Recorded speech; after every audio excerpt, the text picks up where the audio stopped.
ओम श्री श्याम देवाय नमः। मेरे श्याम प्रेमियों, कैसे हैं आप? बहुत अच्छे होंगे, आशा करते हैं।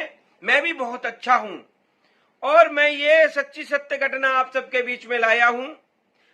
ये वीडियो आप देखेंगे तो आपको रोना आ जाएगा। जब कर्ज का चक्रव्यूह किसी व्यक्ति के ऊपर चढ़ता है तो उसको आखिरी में क्या आता है कि अब इससे अच्छा तो मौत भली है, दरिया में कूद जाएं कि जहर खा लें कि छत से कूद जाएं 4 मंजिल से।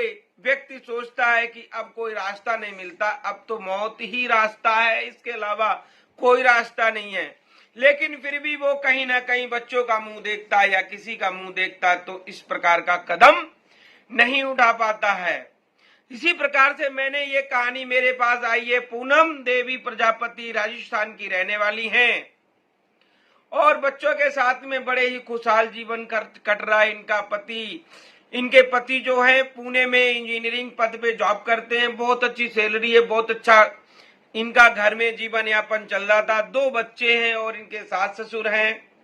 उसके बाद में क्या होता है, जब इनके पति की बहुत अच्छी सैलरी हो जाती है, वो फोन करते हैं कि पूनम जी आप भी आ जाओ, बच्चों को लेकर, यहाँ पे पढ़ाई अच्छी हो जाएगी, माता पिता को साथ ले आना, जो अपनी खेती बाड़ी है वो तो आधे आधे पे लगा देना, साल में एक बार चले जाया करना, आधा दाना उसका हो जाएगा, आधा फसल अपना हो जाएगा, आधे आधे पे हो जाएगा।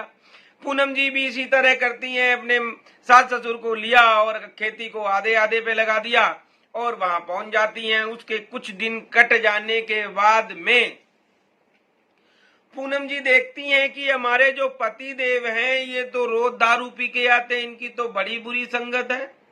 और यहाँ तक कि कभी कभी तो ये इतनी दारू पीते हैं 10-10 हजार रुपए पार्टियों में उड़ा देते हैं। अब जब पूनम जी मना करती हैं तो ये मानते नहीं कि लत बड़ी बुरी बीमारी है, लग जाए तो मानती नहीं है। क्योंकि कोई भी इंसान को जब लत लग जाती है तो वो लत के आगे अपने बीवी को ना देखे, बच्चों को ना देखे और लत के आगे मानता नहीं है।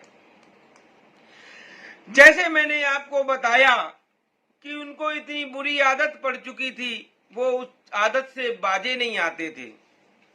जब इनकी पत्नी मना करा करती थी तो ये उनपे हाथ भी उठा देते थे, लात भी उठा देते थे। जबकि घर की लक्ष्मी बीबी पे हाथ उठाना, लात उठाना, गाली देना बड़ी ही दरिंदगी का काम है, लेकिन उसके साथ में वो ऐसे ऐसे काम कर रहे थे।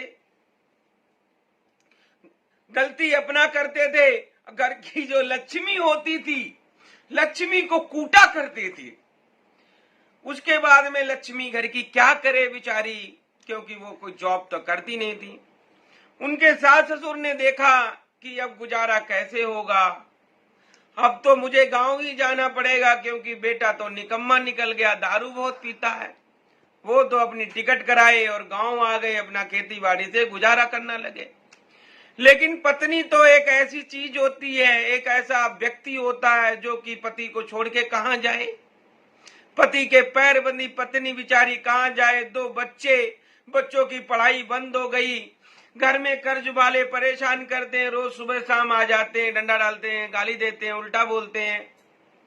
अब पत्नी सुनती है तो बड़ी बेचैन होती है। फिर वो एक दिन कहती है कि मैं छत से कूद जाऊंगी, अब ये अत्याचार मुझ पे देखा नहीं जा रहा, बच्चे भूख से बिलख रहे होते हैं, जहर खा लूंगी, दरिया में कूद जाऊंगी, मैं अब कैसे जीवन मेरा चले, अब मेरा जीवन मुझसे कट नहीं रहा।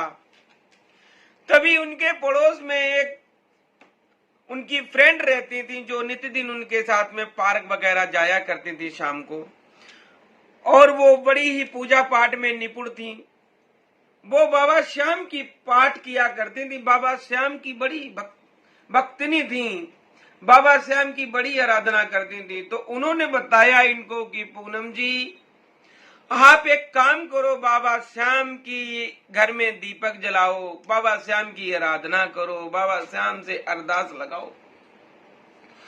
ये उसी प्रकार से करने लगी। बाजार जाती हैं, एक मावा की मूर्ति लाती हैं और बाबा श्याम की सुबह उठकर बाबा श्याम को नहलाकर कच्चे दूध से भोग लगाएं और बाबा श्याम का सामग्री आदि लाकर बाबा श्याम का हवन भी किया करें। ओम श्री श्याम देवाय नमः का 108 बार मंत्र जाप करने के बाद में 2-4 दिन के बाद देखा अचानक इनके पति देव ड्यूटी से आते हैं और बच्चों के साथ खूब हंसते बोलते हैं, दारू भी नहीं पी रखी है।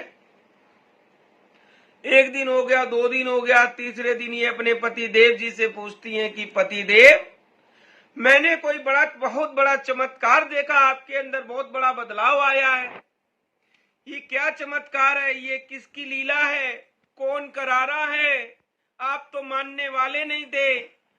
दारू के आगे रोटी ना खा के दारू पीते हो, सूख सूख के टमाटर की तरह हो गए हो, छुआरे की तरह हो गए हो।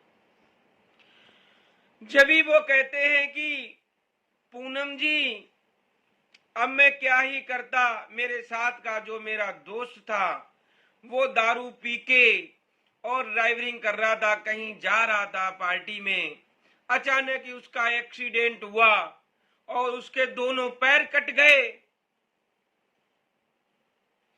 तो मेरे को लगा कि मैं इस तरह का काम क्यों करूं जो कि जीवन भी नरक बन जाए। अभी तो मेरा जीवन बहुत पड़ा, अभी तो बच्चे छोटे छोटे हम पाल लेंगे बच्चों को, इसीलिए मैंने दारू पीना छोड़ दिया।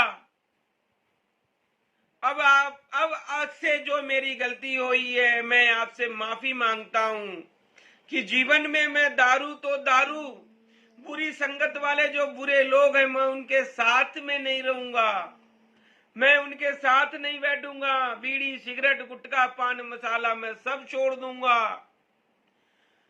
मैं गलत संगत नहीं करूंगा। और अपनी बीवी से इन्होंने खूब माफी मांगी और अपने पिताजी को भी फोन करा कि पापा जी, अब मैंने दारू भी छोड़ दी, अब मैं ऐसे गलत आचरण नहीं करूंगा। तो इनके घर में धीरे धीरे जो कमाई भी आने लगती है, घर में जो तनख्वाह आती थी दारू में पार्टी में जाती थी। अब धीरे धीरे बच्चों के एडमिशन भी कराए, बच्चों के एडमिशन के साथ साथ कुछ कर्जा भी चुकाया। तो कर्जा चुकाने, जब किसी को धीरे थोड़ा थोड़ा कर्जा जाने लगता है वापसी, तो कर्जा वाले बुरी बात, गाली देना, उल्टा बोलना या बेफजूल सताना उन्होंने कम कर दिया, गाली देना बंद कर दिया। तो बाबा श्याम का अगर आप दीपक जलाओगे, बाबा श्याम आपके जीवन में जरूर चमत्कार करेंगे, क्योंकि वो साक्षात कलयुग के देवता हैं। मेरे भाइयों, मेरी बहनों, मेरी माताओं, मेरे आदरणीय गण, मेरे विजरूक माताएं बहनें, चाचा ताऊ, सभी से हाथ जोड़कर निवेदन है, ये वीडियो अच्छा लगे तो आप इस वीडियो को ज्यादा से ज्यादा शेयर करना, क्योंकि किसी भाई का या किसी बहन का या किसी बच्चों का जीवन मिल जाए, आपका क्या बिगड़ेगा। अच्छी रास्ता आप देंगे, आपके लिए 1000 रास्ताएं खुल जाएंगी। अच्छी सीख आप देंगे, आपको 1000 रास्ताएं मिल जाएंगी, क्योंकि वो अगर एक हाथ से लेता है 100 हाथ से देता है। यहाँ तक कि मैंने तो देखा आंखों से, जब वो देने पे आता है तो चप्पल फाड़ के देता है। मेरे श्याम प्रेमियों, वो लखदातार है, हर एक का सहारा है, 3 बाण का धारी है। शिव पार्वती, शिव शक्ति का वरदान लगा हुआ है उनको, बाबा श्याम को, कि तुझे दुनिया में कोई हराने वाला नहीं है। तेरे दरबार में जो आएगा उसकी जीत होगी, उसको कोई हराने वाला नहीं है। तेरे दरबार में जो एक फूल चढ़ाएगा उसको कोई हराने वाला नहीं है। 11 पर तेरे को एक फूल भी चढ़ा देगा, कमल का फूल चढ़ा देगा, गुलाब का फूल चढ़ा देगा, तो उसकी कभी हार नहीं होगी। और बाबा श्याम के दरबार में वही जाता है जो पूरी दुनिया से हार चुका होता है, जो दर सभी दरबारों में दर मार के घुट के जी रहा होता है, जिसको जिंदगी जीना नरक लगने लगता है। बाबा के दरबार में वही जाता है और वो उधर से चमत्कार लेकर आता है, अपने जीवन को एक नई सीख मिलती है। मेरे श्याम प्रेमियों, ये YouTube चैनल मेरा नहीं है, ये आपका है, आपका है, ये आपका है। इसको ज्यादा से ज्यादा शेयर करो, ज्यादा से ज्यादा लोगों तक पहुंचा दो। ऐसी सच्ची सच्ची सत्य घटनाएं आपके बीच में लाता रहूंगा और आपको एक पॉजिटिव एनर्जी दूंगा। जय श्री श्याम।